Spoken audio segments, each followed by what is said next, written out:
Clarice foi deixada para trás, viúva aos 29 anos, sem filhos, sem dote, sem ninguém que quisesse carregar aquele fardo. Era 1923, interior de Minas Gerais, e uma mulher sozinha era vista como problema, não como pessoa. Seu marido, João, morreu num acidente na mina de ouro onde trabalhava. Um desabamento repentino. Ele estava no lugar errado, na hora errada. 7 homens morreram naquele dia. João foi um deles. A notícia chegou numa tarde de quinta-feira. Um capataz bateu na porta, tirou o chapéu, disse apenas "Sinto muito, senhora", e foi embora. Clarice ficou ali parada, na soleira da porta, segurando a xícara de café que havia preparado para João. O café esfriou em suas mãos, e foi quando ela percebeu que sua vida, como conhecia, havia acabado. João não deixou nada além de dívidas. Dívidas com a companhia da mina, com comerciantes, com vizinhos. Em uma semana, os credores vieram. Levaram tudo, a casa pequena onde viviam, os móveis simples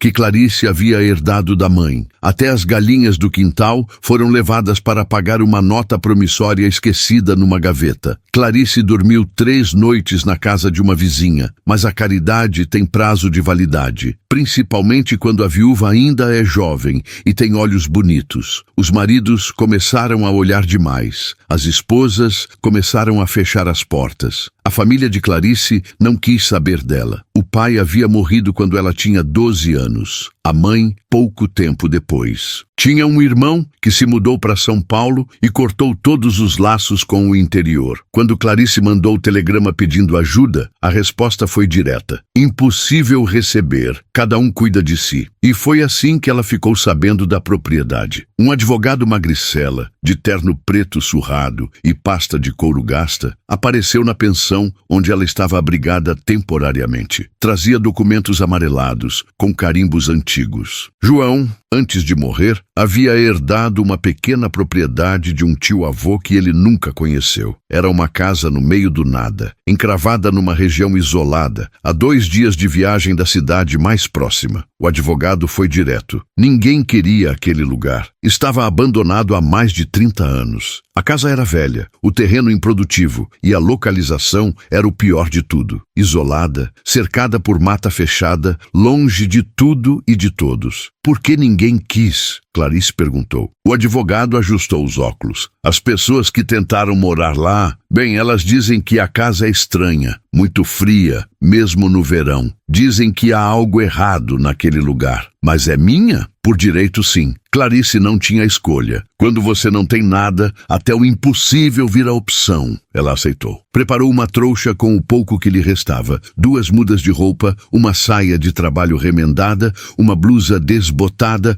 um chale de lã que estava começando a desfiar, uma panela de ferro que uma vizinha lhe deu com pena, uma faca de cozinha com o cabo rachado, um cobertor fino e uma pequena imagem de Nossa Senhora, que era a única coisa de valor sentimental que conseguira esconder dos credores. O trajeto até a propriedade foi feito em uma carroça velha, conduzida por um homem de poucas palavras que o advogado contratou. Eles seguiram por estradas de terra que foram se estreitando até virarem trilhas. As árvores cresciam cada vez mais próximas, criando um túnel verde que bloqueava o sol. O ar foi ficando mais úmido, mais pesado. Clarice sentiu um aperto no peito. Cada quilômetro que avançavam era um quilômetro que a afastava de qualquer sinal de civilização. No segundo dia de viagem, já perto do entardecer, o homem parou a carroça e apontou para uma construção quase escondida entre as árvores. É ali! Clarice desceu, pegou sua trouxa e, antes que pudesse agradecer, o homem já estava virando a carroça de volta. Boa sorte, senhora, ele murmurou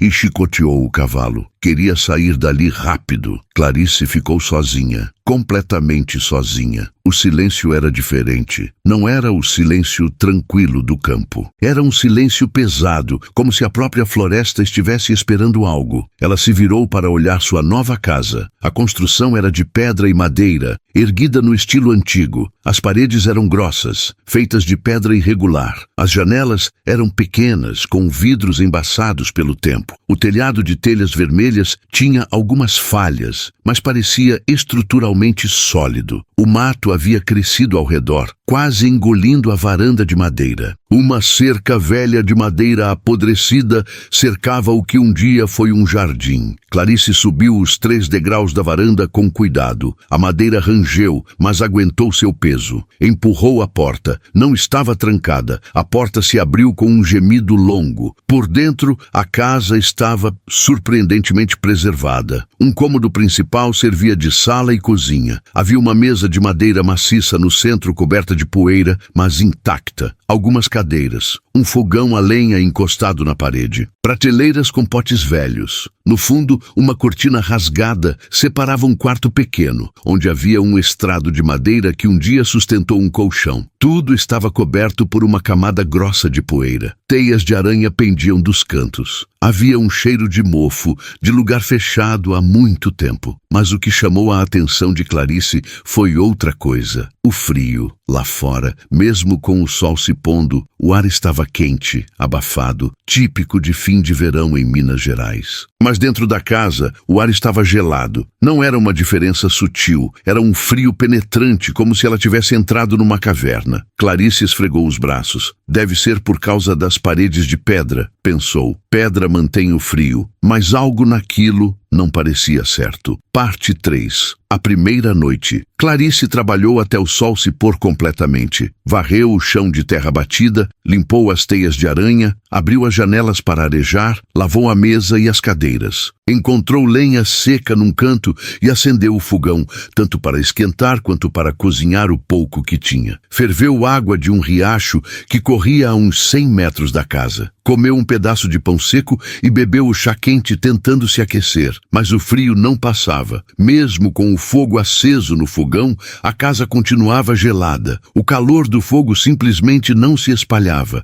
Era como se o frio viesse das próprias paredes. Quando a noite caiu completamente, Clarice acendeu uma vela, um toco pequeno que teria que durar não sabia quanto tempo, e foi para o quarto. Deitou-se no estrado duro, cobriu-se com o cobertor fino e o chale, mas ainda assim tremia de frio. Tentou dormir, mas o cansaço lutava contra o desconforto. E então ela ouviu um rangido. Vinha de baixo, do chão. Clarice congelou. Ficou imóvel, escutando. Outro rangido, como madeira velha se movendo, ou algo se arrastando. Ela sentou na cama, o coração acelerado. É só a casa acomodando, tentou se convencer. Casas velhas fazem barulho. Mas então veio um som diferente, um estalo, forte, vindo diretamente debaixo do assoalho do quarto. Clarice levantou-se, pegou a vela com mãos trêmulas e olhou para o chão de madeira. As tábuas eram largas, velhas, encaixadas com folgas entre elas. Em alguns pontos, ela podia ver pequenas frestas, mas só escuridão embaixo. Esperou. Nada. Voltou para a cama, mas não dormiu. Ficou ali, sentada, abraçada aos joelhos, até a primeira luz do dia entrar pelas janelas. Na manhã seguinte, Clarice estava exausta, mas determinada. Saiu da casa e caminhou ao redor, inspecionando. A casa era erguida diretamente sobre o solo, sem porão aparente. Mas ao dar a volta completa, ela notou algo estranho. Na parte de trás da casa, meio escondido pelo mato alto, havia uma pedra grande, quase do tamanho de uma porta, encostada na base da parede. A pedra não estava ali por acaso. Estava posicionada, colocada. Clarice afastou o mato. A pedra cobria algo, uma abertura. Ela tentou mover a pedra,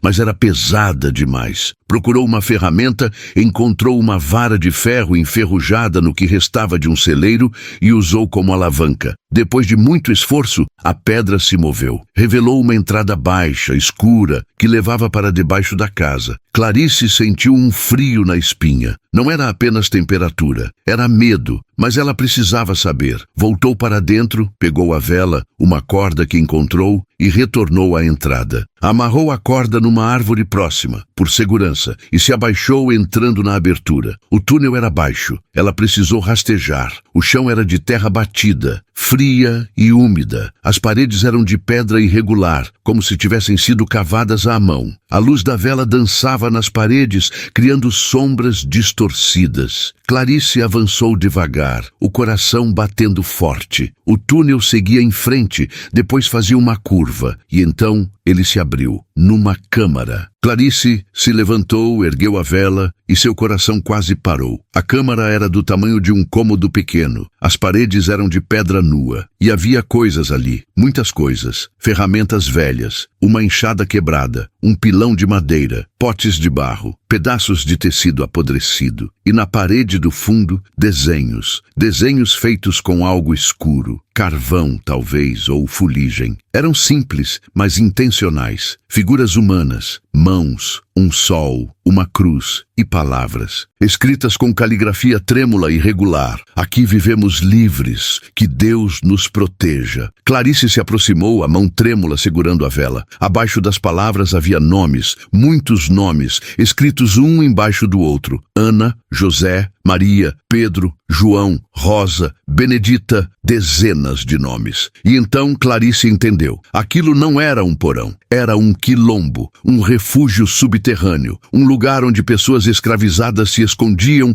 fugindo de fazendeiros, de capitães do mato, da violência. As mãos de Clarice tremiam, lágrimas começaram a cair.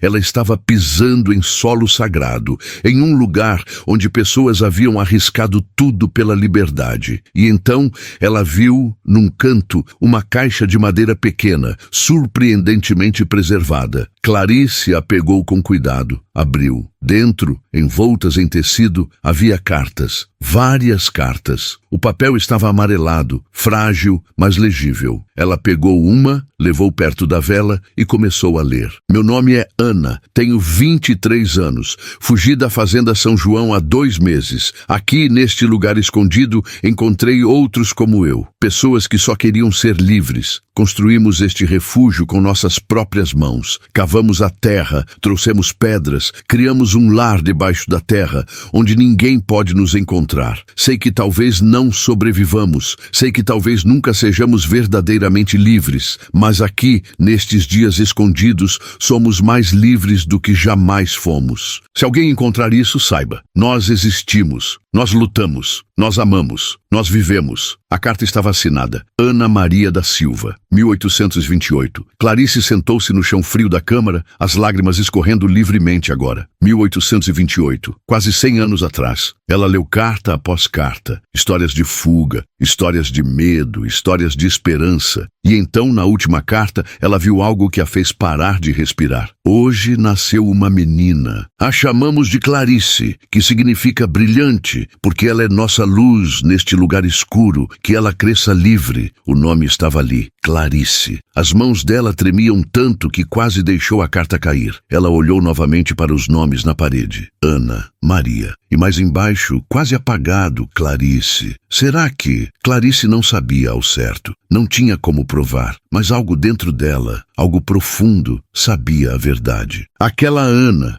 aquela mulher corajosa que havia escrito essas cartas, era sua ancestral, sua tataravó talvez. E a casa que ela herdou, a casa que ninguém queria, era o lugar que havia salvo sua própria linhagem. Clarice passou dias no túnel, limpou a câmara com cuidado, tratando cada objeto como o tesouro que era. Organizou as cartas, protegeu-as em tecido limpo, preservou os desenhos nas paredes e entendeu, finalmente, por que a casa era tão fria. Não era a temperatura física, era a memória, era o peso da história enterrada ali embaixo. Era o frio da injustiça, do sofrimento, mas também da coragem. Ela decidiu algo naquele momento. Não ia esconder aquilo. Não ia deixar que aquelas histórias permanecessem enterradas. Voltou à cidade mais próxima. Procurou autoridades. Procurou um padre. Procurou qualquer pessoa que ouvisse. No começo ninguém se importou. Uma viúva pobre falando de um túnel com histórias de escravizados? Quem se importaria? Mas Clarice não desistiu. Escreveu cartas, insistiu. E finalmente, meses depois, um professor da capital veio visitar.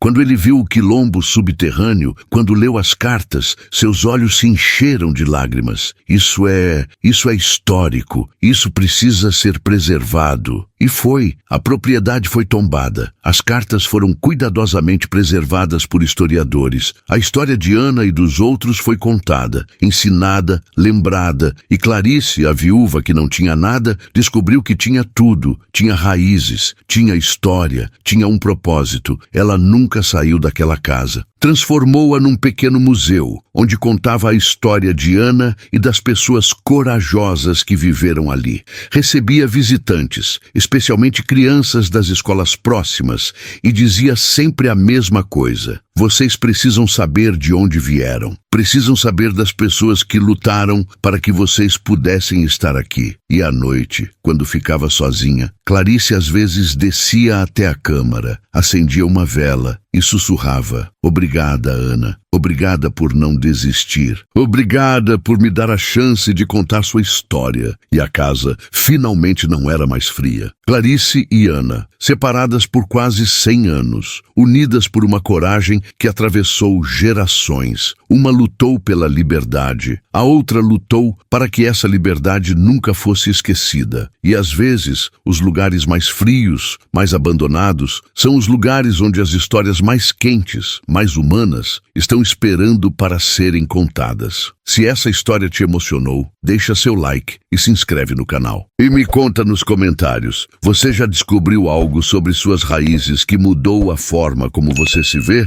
Até a próxima